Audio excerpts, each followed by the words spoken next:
అందరికీ నమస్కారం అండి. ఈరోజు పనగంటాకు తాలింపు ఏ విధంగా చేయాలో తెలుసుకుందాం. 4 కట్టలు పనగంటాకు తీసుకున్నాను. ఇది చిన్నగా కట్ చేసుకొని బాగా కడుక్కొని ఒక గిన్నెలోకి తీసుకున్నా అండి. ప్యాన్ తీసుకొని కొద్దిగా ఆయిల్ వేసి ఆవాలు చిన్నగా కట్ చేసుకున్నా అండి. ఆనియన్స్ 2 కట్ చేసుకున్నాను. కొద్దిగా కరివేపాకు వేసుకొని బాగా ఫ్రై చేసుకోవాలండి. కొద్దిగా పసుపు వేసుకొని బాగా వేయించుకోవాలి. కొద్దిగా వేగిన తర్వాత దీంట్లో పనగంటాకు వేసుకోవాలండి. వేసుకొని బాగా కలిసేటట్టు కలుపుకోవాలి. ఈ ఆకు హెల్త్కి చాలా మంచిదండి.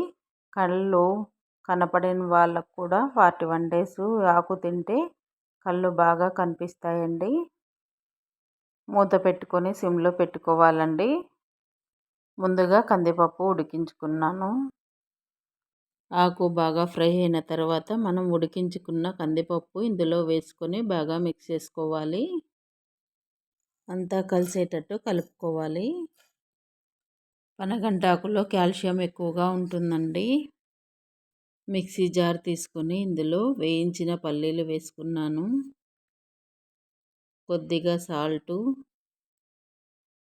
వెల్లుల్లి, రెడ్ చిల్లీ పౌడర్ ఇవన్నీ పౌడర్ చేసుకోవాలి. పౌడర్ చేసుకొని ఆకుకూరలో బాగా మిక్స్ చేసుకోవాలండి. అంతా కలిసేటట్టు కలుపుకోవాలి. చపాతీలోకి రైస్లోకి ఈ తాలింపు చాలా బాగుంటుందండి. తాలింపు రెడీ అయిపోయింది.